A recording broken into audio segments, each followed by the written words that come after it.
नमो अरिहंताणं नमो सिद्धाणं नमो आयरीयाणं नमो वज्झायाणं नमो लोये सौसाहूणम् सिद्धं शुद्धं परमीय जिणिन्दवर्णेमि चन्दमकलङ्कं गुणरयणभूषणुदयं जीवस्य परुवणं वोच्छम्। 1008 श्री मूलनायक आदिनाथ भगवान की जय।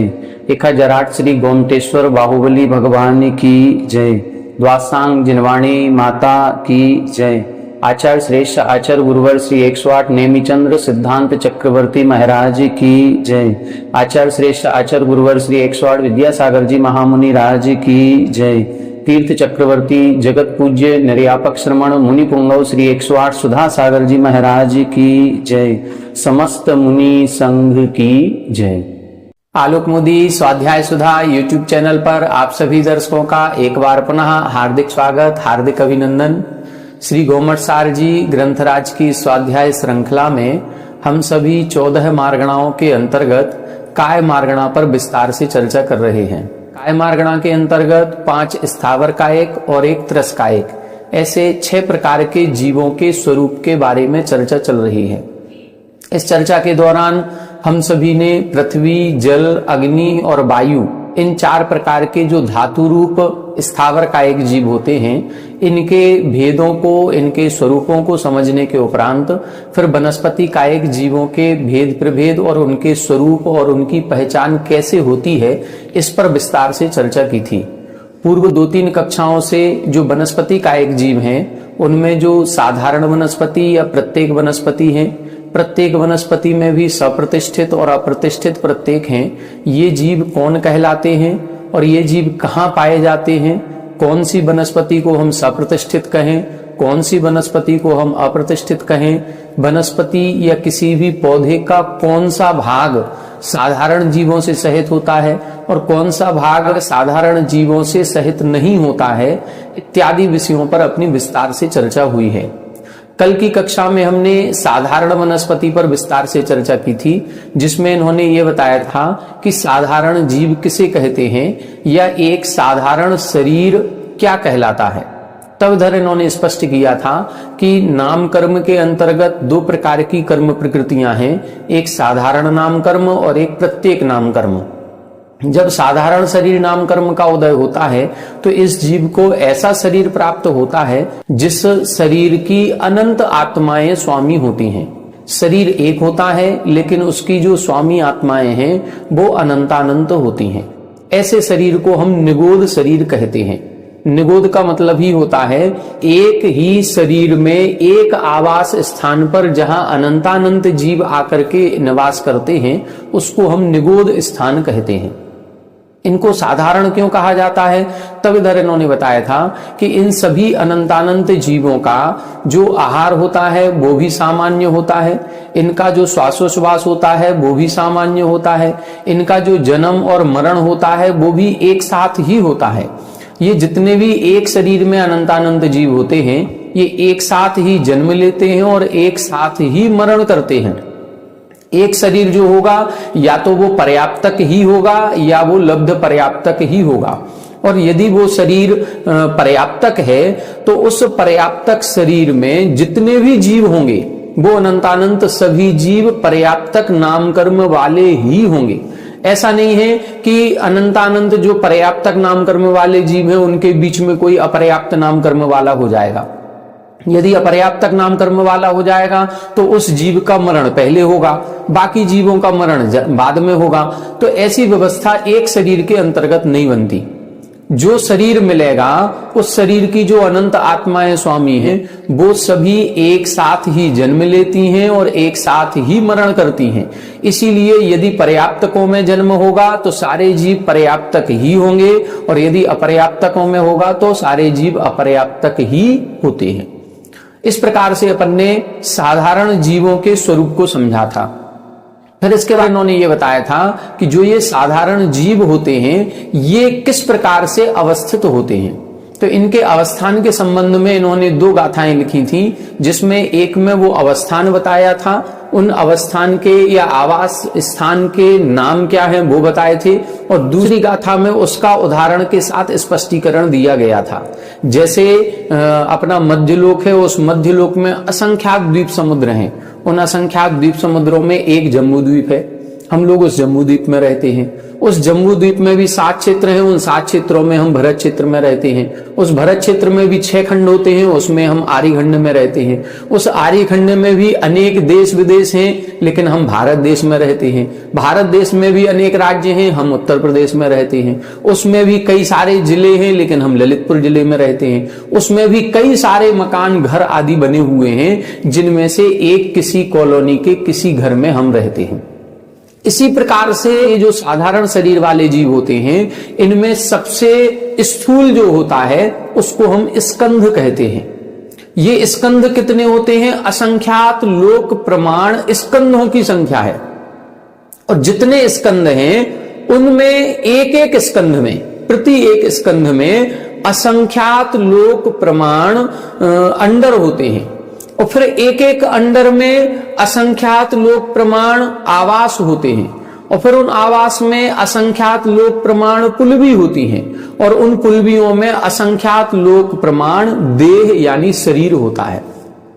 मतलब एक से लेकर के जो अपन ने स्कंध देखा, स्कंद से अंडर, अंडर से आवास, आवास से पुलवी और पुलवी से देह तक पहुंचने में असंख्यात लोक प्रमाण प्रदेशों की संख्या का गुणा करना है। मतलब असंख्यात गुणे असंख्यात गुणे असंख्यात गुणे असंख्यात गुणे शरीर होते हैं। अब सोचो जरा कि यदि हम किसी जमीकंद का या किसी साधारण वनस्पति का, जिसमें साधारण शरीर से युक्त जो सप्रतिष्ठित प्रत्येक वनस्पति है, उसका कोई एक छोटा सा भी स्कंध लेते हैं, तो वो उस स्कंध में असंख्यात लोक प्रमाण अंडर होंगे, एक एक अंडर में असंख्यातों आवास होंगे, एक एक आवास में असंख्यात पुलवी होंगी, और एक एक पुलवी में असंख्यातों देह होंगे। फिर इन्होंने बताया था, फिर एक शरीर जो देह प्राप्त हुई है, उस शरीर में कितने जीव होते हैं। तब इन्होंने लिखा था कि आज तक जितने जीवों ने सिद्धत्व की प्राप्ति की है, जितने भी जीवों ने मोक्ष अवस्था की प्राप्ति की है, उससे भी अनंत गुणे जीव एक निगोद शरीर में रहते हैं। दूसरा बताया था, जितना आज तक भूतकाल का समय निकल गया, तो भूतकाल के वर्ष की बात नहीं कर रहे हैं, महीने की बात नहीं कर रहे हैं, दिन की बात नहीं करेंगे, घंटे की नहीं करेंगे, मिनट सेकंड की भी नहीं, समय की बात कर रहे हैं। आज तक जितने समय निकले हैं, समय सबसे छोटी इकाई है। यदि हम एक दिन के सेकंड भी निकालें तो हजारों की संख्या में पहुंच जाएंगे। एक दिन 24 घंटे में कितने सेकंड होंगे, ये हजारों की संख्या में है। अब एक सेकंड में संख्यात आवली और एक एक आवली में असंख्यात समय, तो उन समयों की गणना हमारे वश की बात नहीं है। ये मति ज्ञान श्रुत ज्ञान का विषय नहीं है, ये केवल ज्ञान का विषय है। और उस केवल ज्ञान के द्वारा ये बताया गया है कि आज तक जितना समय भूतकाल में निकल गया है, उन समयों की संख्या से भी अनंत गुणे जीव एक निगोद शरीर में होते हैं। ये व्यवस्था इधर साधारण शरीर से संबंधित आगम में बताई गई है। फिर इधर इन्होंने ये लिखा था कि ये जितने भी जीव निगोद में होते हैं, ये हमेशा निगोद में ही रहते हैं। इनको हम नित्य निगोदिया जीव कहते हैं। नित्य निगोदिया जीव के संबंध में अपन ने विस्तार से समझा था कि नित्य निगोद उसे कहते हैं जिन जीवों ने आज तक त्रस पर्याय प्राप्त नहीं की, वो सभी नित्य निगोदिया जीव हैं। लेकिन इन नित्य निगोदिया जीवों में से आज तक प्राप्त नहीं की, लेकिन क्या भविष्य में करेंगे? तो इधर नित्य निगोद में 2 प्रकार के जीवों का कथन प्राप्त होता है। एक तो वो जीव हैं जो अनादि अनंत कर्मबंध से सहित हैं, जो अनादि काल से हैं और अनंत काल तक निगोद में ही रहेंगे, वो कभी नहीं निकलेंगे। कितना भी समय अभी भूतकाल का निकल गया हो और कितना भी भविष्य काल का समय आएगा, उनका कभी भी निगोद पर्याय से छूटना संभव नहीं होगा। उनका कर्मबंध ही अनादि अनंत रूप हुआ करता है। तो इनको बोलेंगे हम नित्य निगोदिया, अनादि अनंत वाले। और दूसरा अपन जो भेद करेंगे उसमें करेंगे अनादि शांत। अनादि शांत का मतलब वो अनादि काल से हैं लेकिन अंत सहित हैं। वो जीव कभी ना कभी नित्य निगोद से निकलेंगे और अन्य त्रस आदि पर्याय को प्राप्त करेंगे। उनका कर्मबंध अनादि शांत होता है। आगम में एक कथन प्राप्त होता है, जब इसी जीव कांड जी की जो टीका है उस टीका को पढ़ेंगे तो उसमें लिखा है कि 6 महीने 8 समय में 608 जीव नित्य निगोद से निकलते हैं और इस व्यवहार राशि में आते हैं। और इस व्यवहार राशि में जितने जीव हैं उनमें से 6 महीने 8 समय में नियम से 608 जीव मोक्ष को प्राप्त करते हैं। जो नित्य निगोद से निकले वही जीव मोक्ष को प्राप्त करते हैं, ऐसा नहीं लिखा, ऐसा नहीं समझना है। 6 महीने 8 समय में 608 जीव नित्य निगोद से निकल के व्यवहार राशि में आएंगे और 6 महीने 8 समय में 608 जीव ही मोक्ष को प्राप्त कर जाते हैं। कुल मिलाकर के ये जो व्यवहार राशि की संख्या है ये नियत बनी रहती है, इसमें कम ज्यादा बढ़ोतरी अधिकता हीनाधिकता नहीं पाई जाती। तो ऐसे अपन ने नित्य निगोद का स्वरूप समझा था। दूसरा एक होता है इतर निगोद। वो इतर निगोद क्या है? तब हमने आपको बताया था कि जिन जीवों ने निगोद से निकल के अन्य पर्याय प्राप्त कर ली है और अन्य पर्याय में पुनः ऐसे पाप कर्मों का बंध किया कि फिर से निगोद पर्याय में जाना पड़ा, ऐसे जीवों को हम इतर निगोदिया या चतुर्गति निगोदिया जीव कहते हैं। तो इस प्रकार से अपन ने निगोद का स्वरूप समझा था। अब आज की कक्षा में अपन को त्रस जीवों पर चर्चा करनी है। स्थावर जीवों का जो वर्णन होना था, जितना हो सकता था उतना संक्षेप में वर्णन इस ग्रंथ में इधर इन्होंने कर दिया। अब त्रस्काय के ऊपर अपन चर्चा करेंगे। गाथा नंबर 198। विहिति चहुहि पंचहि, विहिति चहुहि पंचहि, सहियाजे इंदिये ही लोयम ही, सहियाजे इंदिये ही लोयम ही, ते तस काया जीवा, ते तस काया जीवा, णेया वीरोवदेशेण, णेया वीरोवदेशेण, विहिति चहुहि पंचहि, सहियाजे इंदिये ही लोयम ही, ते तस काया जीवा, णेया वीरोवदेशेण। देखें इधर बता रहे हैं दो इंद्री, बिही, बी का मतलब दो इंद्रियों के द्वारा, ती यानी 3 इंद्रियों के द्वारा, चहु यानी 4 इंद्रियों के द्वारा और पंच यानी 5 इंद्रियों से सहिया जो सहित होते हैं, जे यानी जो सहित होते हैं। किससे सहित होते हैं? इंद्रिये ही। ये इंद्रिये ही शब्द सभी में लग जाएगा। बिही इंद्रिये ही, तिही इंद्रिये ही, चहु ही इंद्रिये ही, पंच ही इंद्रिये ही। 2 इंद्रियां कौन कौन सी होंगी? स्पर्शन रसना। 3 इंद्रियां स्पर्शन रसना घ्राण, 4 इंद्रियां स्पर्शन रसना घ्राण और चक्षु, और पंच इंद्रिय में स्पर्शन रसना घ्राण चक्षु और कर्ण।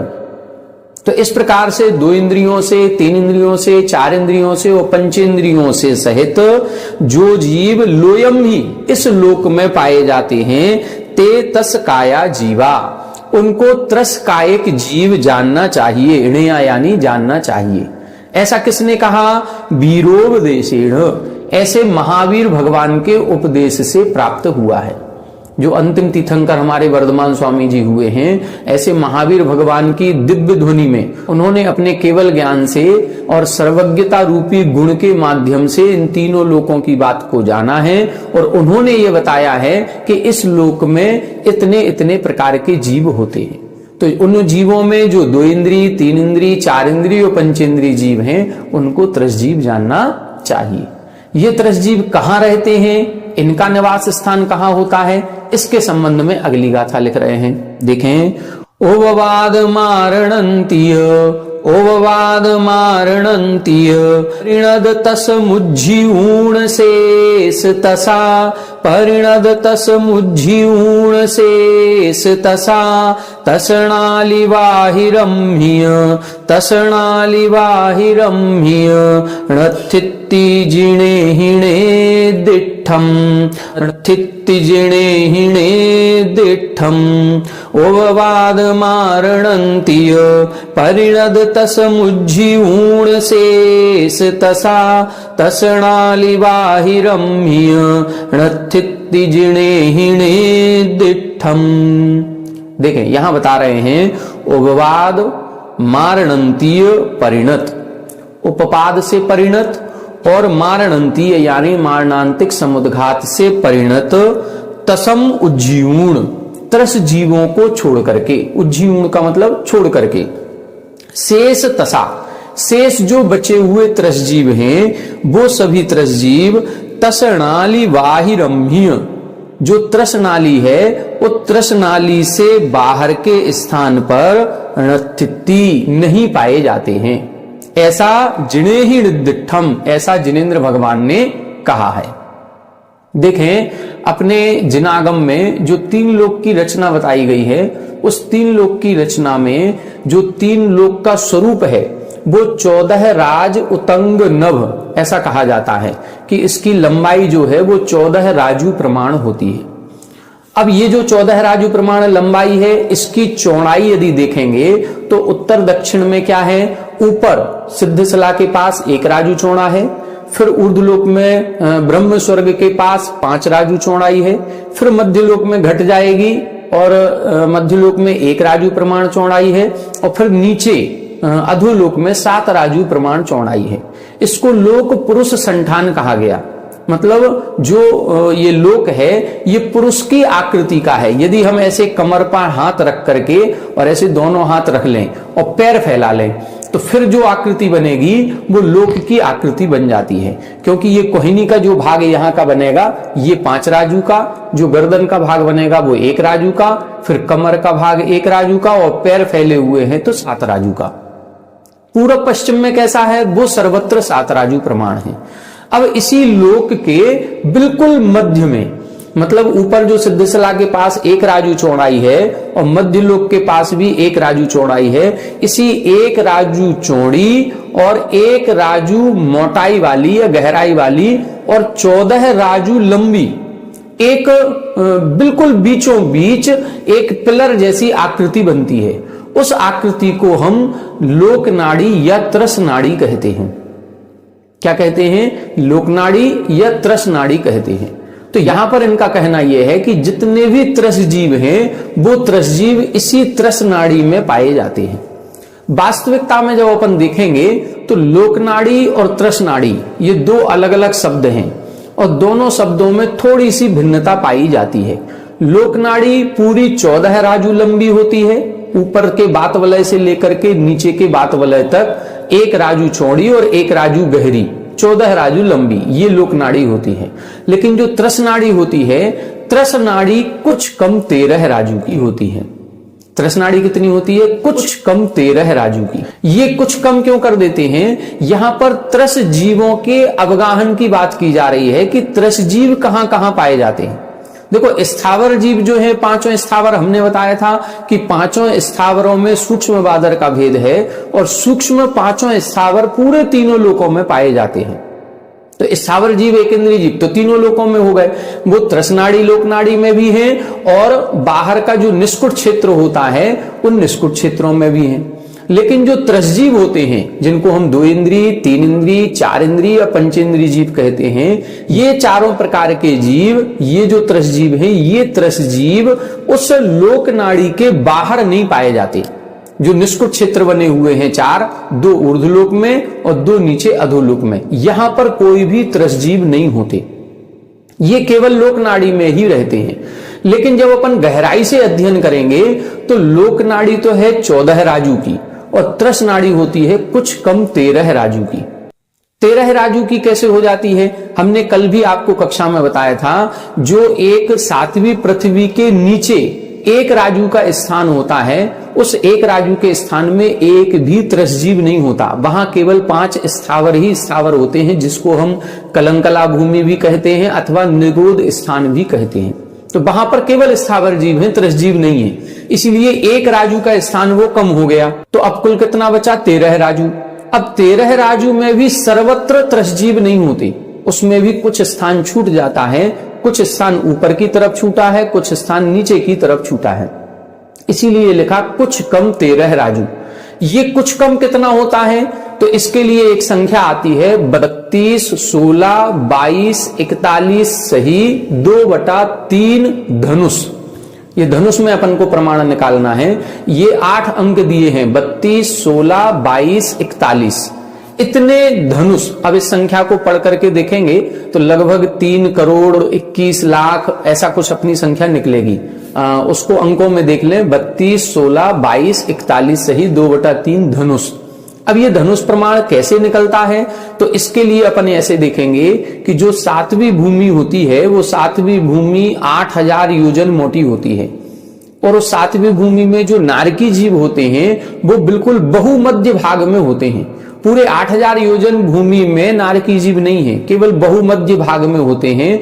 तो जो नीचे का 3999 सही 1/3 योजन का भाग है उसमें एक भी त्रसजीव नहीं है। तो ये जो नीचे का भाग निकला 3999 सही 1/3 योजन, जब इसके योजन के धनुष बनाएंगे तो वो धनुष निकल आएंगे। दूसरा, ऊपर की तरफ जाएंगे तो जो सर्वार सिद्धि विमान है उस सर्वार सिद्धि विमान के ध्वज दंड तक देव अपनी विक्रिया कर सकते हैं और देवतरस होते हैं। और उस ध्वज दंड के ऊपर फिर कोई भी देव नहीं जा सकते, किसी भी प्रकार के जीवों का उसके ऊपर आवागमन नहीं है। तो फिर कौन है उधर, वहां केवल स्थावर जीव हैं। तो उसके ऊपर कितना स्थान बचा, तो उस ध्वज दंड के ऊपर 12 योजन जगह खाली है। फिर 12 योजन के ऊपर 8 योजन मोटी सिद्धशला या 8वीं भूमि ईसत प्रागवार भूमि है। उसके ऊपर फिर 3 वलय होते हैं, घनोदधि वलय, घनवात वलय और तनुवात वलय। एक होता है 2 कोष का, फिर एक 1 कोष का और फिर 1575 धनुष। तो चूंकि अंतिम वात वलय जो तनुवात वलय है वो धनुष में दिया है 1575 धनुष, इसीलिए हम सभी प्रकार के प्रमाणों के धनुष बनाएंगे। जो नीचे का 3999 सही 1/3 योजन निकला, इसके धनुष बनाएंगे। फिर ऊपर 12 योजन जगह है, 12 योजन के धनुष निकालो। फिर 8 योजन मोटी ईसत प्रागवार भूमि, उसके धनुष बनाओ। फिर उसके ऊपर 2 कोष का 1 वलय, फिर 1 कोष का 1 वलय, तो उसके धनुष बनाओ। और फिर लास्ट में 1575 धनुष। अब ये धनुष कैसे बनाए जाएंगे, हमने आपको प्रमाण लिखवाया हुआ है। 1 कोष में 2000 धनुष होते हैं और 1 योजन में 4 कोष होते हैं। बस अब इनको गुणा भाग अपन को करना है। जब इसका आप गुणा भाग करके जोड़ निकालेंगे तो 32, 16, 22, 41 सही 2/3 धनुष निकलेगा। इतने धनुष प्रमाण कम फिर 13 राजू प्रमाण त्रसनाड़ी होती है। इसको आपको बहुत अच्छी तरह से और समझना है तो हमने एक वीडियो लगभग 2-3 साल पहले जब कोविड चल रहा था तब बनाई हुई थी कि लोकनाड़ी और त्रसनाड़ी में क्या अंतर है। वो हमारे इस YouTube चैनल पर आपको मिल जाएगी। उसमें त्रसनाड़ी और लोकनाड़ी में अंतर इस नाम से आपको मिलेगी। उसको देखेंगे तो आधा घंटे की वीडियो में आपको समझ में आ जाएगा कि लोकनाड़ी पूरी 14 राजू प्रमाण है और त्रसनाड़ी कुछ कम 13 राजू प्रमाण होती है। अब ये जो त्रसनाड़ी है, त्रसनाड़ी क्यों कहते हैं, क्योंकि त्रस जीव इस त्रसनाड़ी के बाहर नहीं पाए जाते। त्रसजीव जब भी रहेंगे वो इसी त्रसनाड़ी में ही पाए जाते हैं। लेकिन कुछ अपवाद हैं। अपवाद क्या है, कुछ 3 परिस्थितियां ऐसी हैं जिन 3 परिस्थितियों में त्रसजीव इस त्रसनाड़ी के बाहर भी पाए जाते। वो 3 परिस्थितियां कौन सी हैं, वो इधर इन्होंने लिखा है। उपवाद, मारणंतीय। तो उपवाद यानी उपपाद, उपपाद की अपेक्षा से, मारणंती यानी मारणांतिक समुद्घात की अपेक्षा से, और यहां लिखा है या का मतलब होता है चा, और चा शब्द से लेना है केवली समुद्घात की अपेक्षा से। ये 3 परिस्थितियां ऐसी हैं कि इन 3 परिस्थितियों में त्रस जीव त्रसनाड़ी के बाहर अर्थात निष्कुट क्षेत्र आदि में भी पाया जाता है। अब ये 3 परिस्थितियां कौन सी हैं इसको समझ लें। उपपाद का मतलब होता है कि जब किसी भी भव का या किसी भी आयु का अंतिम समय खत्म होकर के नई आयु प्रारंभ होती है तो नवीन आयु के प्रारंभ का प्रथम समय ये उपपाद स्थिति कहलाती है। अब क्या हुआ, जैसे मान लो कोई जीव बाहर है, निष्कुट क्षेत्र में है। निष्कुट क्षेत्र में होगा तो कौन होगा, वो स्थावर जीव होगा। अब कोई स्थावर जीव है और उसको अगले भव में त्रस जीव बनना है। अब उसके त्रस नाम कर्म का जैसे ही उसने मरण किया, मरण करते ही उसके त्रस नाम कर्म का उदय हो जाएगा। और अब जैसे ही उसका उदय होगा तो वो बाहर निष्कुट क्षेत्र से त्रस नाड़ी के अंदर आएगा। तब तक एक समय अथवा 2 समय के लिए, जब तक वो विग्रह गति में है और जब तक वो त्रस नाली के अंदर नहीं आया, तब तक वो बाहर है, और बाहर उस आत्मा के तृष्णाम कर्म का उदय है। क्योंकि मरण के बाद जैसे ही अगली पर्याय का जन्म का प्रथम समय होगा, उस प्रथम समय में तृष्णाम कर्म का उदय हो जाएगा, और प्रथम समय में तृष्णाम कर्म का उदय होते ही वह जीव अभी तुरंत तृष्णाली के अंदर नहीं आया, वो विग्रह गति से आएगा। तो जब तक वो एक समय अथवा 2 समय तक अंदर नहीं आया तृष्णाली के बाहर है, उसके आत्म प्रदेशों में तृष्णाम कर्म का उदय है। इसीलिए ये कहा जाता है कि उपपाद की अपेक्षा से तृष्जीव तृष्णाली के बाहर हो सकता है। दूसरा बताया मारणांतिक समुद्घात की अपेक्षा। मारणांतिक समुद्घात क्या कहलाता है? मरण के अंतर मुहूर्त पहले जब किसी जीव को अत्यंत व्याकुलता होती है कि हम मरण करके कहां जाएंगे, किस किस पर्याय में उत्पन्न होंगे, तब उसकी आत्मा के प्रदेश इस मूल शरीर को छोड़े बिना बाहर निकलते हैं, और बाहर निकल करके जहां उसको जन्म लेना है उस स्थान को छू करके बाहर वापस आ जाते हैं। अब क्या होगा, जैसे कोई त्रस जीव है, मान लो हम हैं, अब अपन को मान लो मरण करना है, अपन अभी त्रस जीव हैं और हमारी आत्मा में तृष्णाम कर्म का उदय है, और मान लो मरण करके हमें त्रस नाड़ी के बाहर जो निष्कुट क्षेत्र है, उस निष्कुट क्षेत्र में जन्म लेना है एक स्थावर जीव के रूप में। अब हम मारणांतिक समुद्घात करेंगे तो हमारा अभी मरण नहीं हुआ, हम अभी त्रस हैं, मनुष्य हैं, लेकिन यहां से जब आत्मा के प्रदेश बाहर उस स्थान को छूने जाएंगे तो वो स्थान त्रस नाड़ी के बाहर है। अब उस स्थान को छूने जाएंगे तो हमारी आत्मा का प्रदेश इस तृष्णाड़ी के बाहर निकलेंगे कि नहीं निकलेंगे? निकलेंगे। और उस समय उस आत्मा के तृष्णाम कर्म का उदय है कि नहीं है? है। तो ये त्रसजीव कहलाएगा कि नहीं कहलाएगा? तो फिर त्रसजीव तृष्णाड़ी के बाहर हो गया। तो ये एक दूसरी कंडीशन है। एक उपपाद की अपेक्षा, मतलब जो जीव तृष्णाड़ी के बाहर था और उसको जन्म लेना है तृष्णाड़ी के अंदर, तो उसके उपपाद यानी प्रथम समय में तृष्णाम कर्म का उदय हो जाएगा, इसीलिए त्रसजीव तृष्णाड़ी के बाहर हो गया। दूसरी परिस्थिति बताई मारणांतिक समुद्घात, जो जीव तृष्णाड़ी के अंदर है वो मरण करके बाहर जन्म लेना है, तो वो मारणांतिक समुद्घात करेगा, तो उसके आत्म प्रदेश बाहर जाएंगे तृष्णाम कर्म के साथ। और तीसरी स्थिति बनती है केवली समुद्घात। केवली समुद्घात पर भी अपन पहले चर्चा कर चुके हैं। जब केवली भगवान केवली समुद्घात करते हैं तो उनके दंड, कपाट, प्रतर और लोक पूर्ण अवस्था में उनके जो आत्मा के प्रदेश हैं वो तीनों लोकों में फैलते हैं। जब तीनों लोकों में फैलेंगे तो उनके आत्म प्रदेश भी तृष्णाड़ी के बाहर जाएंगे ही जाएंगे, और जबकि उन केवली के तृष्णाम कर्म का उदय है। इसीलिए ये 3 परिस्थितियां कही गई। और इधर इन्होंने स्पष्ट लिखा कि उपवाद मारणंतीय परिणत तसम उज्जीवूण, ये 3 परिस्थितियां छोड़ दें। उपपाद की स्थिति, मारणांतिक समुद्घात की स्थिति, और चा शब्द से लेना है केवली समुद्घात की स्थिति को छोड़ करके शेष तथा जितने भी शेष त्रस जीव हैं वो कभी भी तृष्णाली बाहिरम्मी नथी, तृष्णाली के बाहर नहीं पाए जाते हैं, ऐसा जिणे ही निर्दिष्टम, ऐसा जिनेन्द्र भगवान ने कहा है। तो त्रस जीव कहां पाए जाते हैं? ये तृष्णाली में ही पाए जाते हैं, इन 3 विशेष परिस्थितियों को छोड़ करके। तो ये अपन ने एक गाथा समझने की बात थी, इसको अपन ने अच्छी तरह से समझ लिया। तृष्णाड़ी और लोकनाड़ी में अंतर जिसको विस्तार से समझना हो, बोर्ड के माध्यम से पूरा चित्र से पूरा कैलकुलेशन के साथ हमने उसको उस वीडियो में समझाया है। उस वीडियो को आप लोग देखेंगे तो आपको सारा विषय और अच्छे से स्पष्ट हो जाएगा। अब आगे बता रहे हैं एक ऐसी गाथा, यहां बता रहे हैं जो अभी अपन ने सप्रतिष्ठित और अप्रतिष्ठित प्रत्येक देखा था। तो हम सभी जितने जीव हैं, हम सभी जीवों के भी प्रत्येक और साधारण नाम कर्म में से प्रत्येक शरीर नाम कर्म का उदय सभी जीवों के होता है।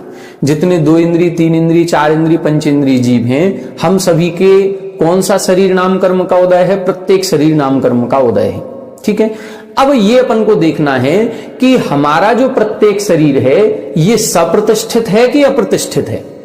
जैसे हमने वनस्पति में देखा कि वनस्पति कायिक जो जीव थे वो प्रत्येक वनस्पति वाले थे, उनके प्रत्येक शरीर नाम कर्म का उदय है, लेकिन उस शरीर नाम कर्म के उदय के साथ कुछ भाग उनका ऐसा हो रहा है जो सप्रतिष्ठित हो रहा है, उसमें साधारण शरीर नाम कर्म वाले जीव आकर के उत्पन्न हो रहे हैं, इसलिए उनका शरीर सप्रतिष्ठित कहलाया। ऐसे ही अन्य इतने सारे जीव हैं, तो किस किस का शरीर सप्रतिष्ठित हो सकता है और किस किस का शरीर अप्रतिष्ठित हो सकता है, ये अपन को देखना है। जैसे हमारा ये औदारिक शरीर है, तो हमारे इस औदारिक शरीर के आश्रय से भी बहुत सारे निगोदीय जीव निवास कर रहे हैं। बहुत सारे कीड़े, छोटे छोटे जो पेट आदि में हमारे कीड़े हो जाते हैं, ब्लड में हो जाते हैं, हड्डियों में होंगे, मांस में होंगे, ये जो हो रहे हैं, ये हम इस शरीर को सप्रतिष्ठित कहें कि अप्रतिष्ठित कहें? हमारे शरीर के आश्रय से प्रत्येक शरीर वाले ही जीव जन्म ले रहे हैं या साधारण शरीर वाले जीव भी जन्म ले रहे हैं? ये अब इस अगली गाथा में बता रहे हैं। आइए देखें एक गाथा। ओडबी आदि चौन्नम, ओडबी आदि चौन्नम, केवली आहार देवनेर यंगा, केवली आहार देवनेर यंगा, अपदिठिदाणि गोदेहि, अपदिठिदाणि गोदेहि, पदिठिदंगा हवे शेषा, पदिठिदंगा हवे शेषा। ओडवी आदि चौन्नम, केवली आहार देवनेर यंगा, अपदिठिदाणि गोदेहि, पदिठिदंगा हवे शेषा। देखें यहां बता रहे हैं 8 प्रकार के जीव ऐसे हैं जिन 8 प्रकार के जीवों के शरीर में किसी भी प्रकार के साधारण शरीर वाले जीव उत्पन्न नहीं होते हैं, मतलब वो अप्रतिष्ठित ही रहते हैं। बाकी जीव सब प्रतिष्ठित हो सकते हैं। अब वो 8 प्रकार के जीव कौन कौन से हैं ये देखना है। पोडवी आदि चौन्नम, पोडवी आदि चौन्नम का मतलब पृथ्वी आदि 4, तो पृथ्वी का एक, जल का एक, अग्नि का एक और वायु का एक, ये चारों प्रकार के जीव, मतलब चारों प्रकार के स्थावर। वनस्पति में तो बता ही दिया, जो प्रत्येक वनस्पति है वो 2 प्रकार की है, सप्रतिष्ठित और अप्रतिष्ठित, वो तो हो ही गई। लेकिन वनस्पति कायिक के अलावा भी जितने अन्य जीव हैं, क्या वो सप्रतिष्ठित होते हैं? तब इधर बता रहे हैं कि पृथ्वी, जल, अग्नि और वायु, ये 4 प्रकार के जीव। फिर लिख रहे हैं केवली, केवली भगवान का शरीर, 13वें 14वें गुणस्थानवर्ती जो केवली भगवान है उनका शरीर। सिद्धों का शरीर, सिद्धों के तो शरीर होते ही नहीं है, वो तो शरीर से रहित हो गए, तो 13वें और 14वें गुणस्थान में जो केवली भगवान है उनका शरीर। और आहार, आहार यानी आहारक शरीर, जो आहारक पुतला निकलता है मुनिराजों के, वो आहारक शरीर। और फिर देव निरय, देव यानी देवताओं का शरीर और निरय यानी नारकियों का, अंगा यानी शरीर। ये 8 प्रकार के शरीर हो गए। कौन कौन से 8 प्रकार के शरीर हो गए? पुडवी यानी पृथ्वी कायकों का शरीर, जल कायकों का शरीर, अग्नि कायकों का शरीर और वायु कायकों का शरीर, तो ये 4 स्थावर कायक। फिर इसके बाद केवली भगवान का शरीर, आहारक शरीर, देवताओं का शरीर और नारकियों का शरीर। ये 8 प्रकार का जो शरीर है ये अपदिठिदा निगोदेहि, ये निगोद शरीर से अप्रतिष्ठित होते हैं। मतलब इन शरीरों के आश्रय से किसी भी प्रकार के साधारण शरीर वाले जीव उत्पन्न नहीं होते हैं। पृथ्वी का एक जीव का कोई शरीर होगा तो उसके आश्रय से कोई निगोदीय जीव रहते होंगे? नहीं। वायु का एक, जल का एक, अग्नि का एक से नहीं। देवताओं के शरीर में कोई निगोदीय जीव स्थान बना करके रहते होंगे? नहीं रहते। न नारगियों के शरीर में रहते हैं, न आहारक पुतला जो निकलता है उसमें रहते हैं, और न केवली भगवान का। अब देखो, इसमें अपने मनुष्य और त्रियंचों की चर्चा नहीं की, केवल 8 प्रकार के शरीर की चर्चा की है। इन 8 प्रकार के शरीरों को छोड़ करके पदिठिदंगा हवे शेषा, पदिठिदंगा हवे शेषा यानी शेष जितने भी जीव हैं उनका जो अंग यानी शरीर है वो पदिठि यानी प्रतिष्ठित ही होता है, उनका प्रतिष्ठित मानना चाहिए। अब देखें, अपन लोगों का शरीर कहां आ रहा है? ये अपन शेष में आ गए।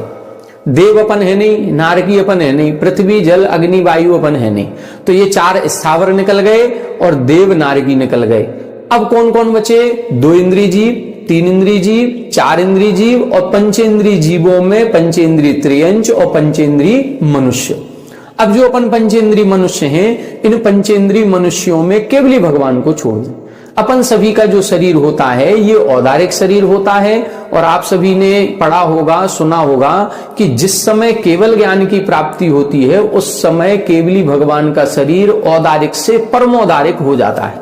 परमोदारिक का मतलब अभी तक उनके शरीर में जो निगोदिया जीवों के उत्पत्ति के योग्य योनि स्थान थे, वो योनि स्थानों से रहित हो जाता है।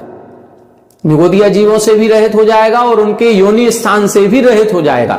मतलब अब उनके शरीर में एक भी निगोदिया जीव उत्पन्न नहीं होते।